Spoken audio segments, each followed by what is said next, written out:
The galactic transit hub floated in the void between star systems, a marvel of engineering that had served as the crossroads of interstellar commerce for 3,000 years. Its crystalline spires stretched across 50 kilometers of space, housing trade delegations from 400 species. But today, none of that mattered. The hub was dying. Faith pressed her forehead against the observation window of the human diplomatic vessel, watching the massive station flicker like a dying star. Entire sections would dim, then surge with blinding light, then fade again.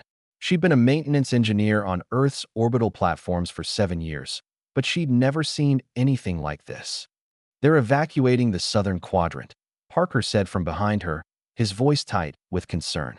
He stood at the communications console, his fingers dancing across holographic displays. "That's 12,000 beings. The Vex theory are saying their quantum processors can't handle the power fluctuations anymore." Faith turned to face her partner.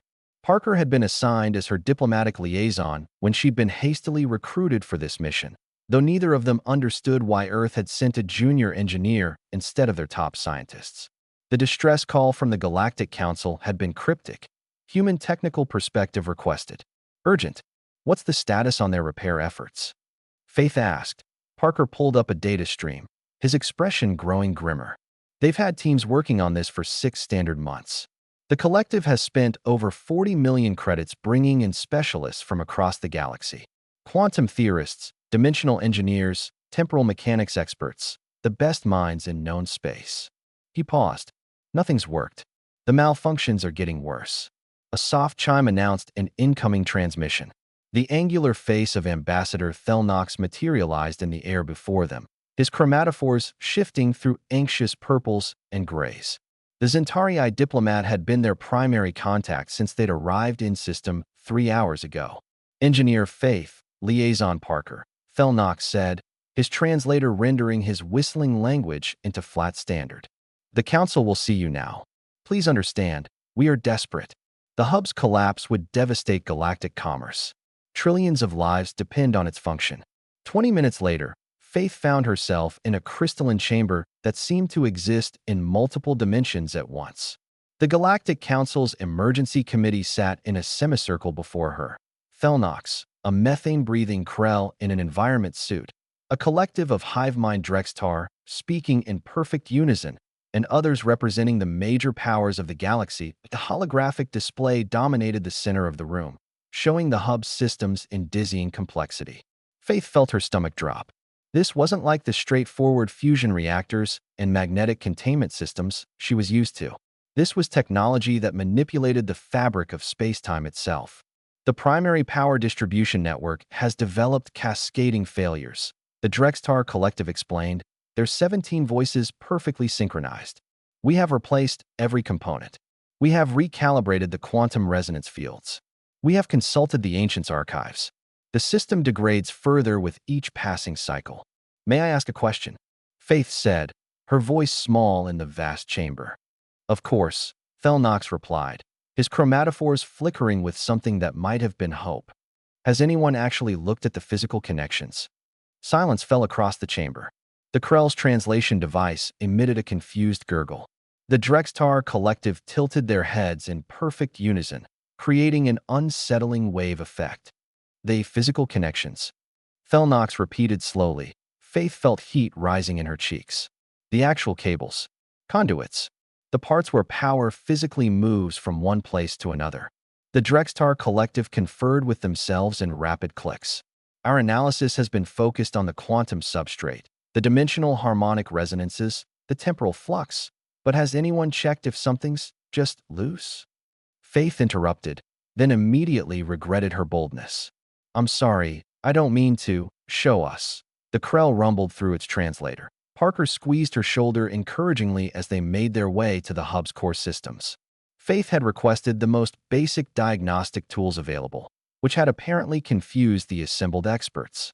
When they arrived at the primary distribution nexus, she found herself surrounded by dozens of alien specialists, all watching her with expressions ranging from skepticism to desperate hope. The nexus was beautiful, a sphere of crystalline technology 40 meters across, pulsing with barely contained energy. Holographic readouts surrounded it.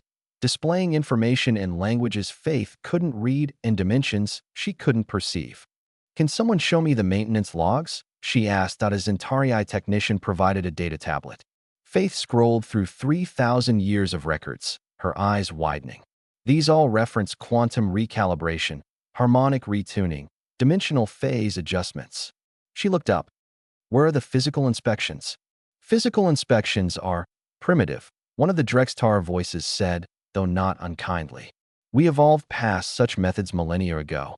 Our technology operates on quantum principles that transcend physical, but quantum systems still need physical anchors," Faith said, her confidence growing. "Can I access the primary conduit junction?" What followed would be discussed in engineering circles across the galaxy for generations. Faith, wearing a basic environment suit, crawled into an access shaft that hadn't been opened in centuries. Parker monitored her vital signs anxiously as she disappeared into the guts of the galaxy's most sophisticated space station. "I'm at the primary junction." Her voice crackled over the comm, running visual inspection now. Silence stretched for 30 seconds. Then, "You have got to be kidding me." "What is it?" Parker asked, leaning toward the comm unit. "The main power coupling is corroded.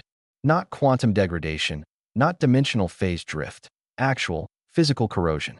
And the secondary connection is, I think this is just loose. Like, someone bumped it, and it came partly disconnected." The assembled experts erupted in a cacophony of whistles, clicks, and translated exclamations. Faith ignored them, pulling out the multi-tool from her kit, a device her grandfather had given her, ancient by human standards, but apparently revolutionary in its simplicity here. "I'm cleaning the corrosion and reseating the connection," she said. "Parker, tell them to monitor their systems." Faith scraped away the buildup with a wire brush, then firmly pushed the massive coupling back into its socket until she heard it click. The effect was immediate. The lights stabilized. The fluctuations ceased. The quantum processors hummed with renewed clarity. When Faith emerged from the access shaft 40 minutes after she'd entered, she found the entire chamber in stunned silence. The holographic displays showed the hub's systems operating at optimal efficiency for the first time in months.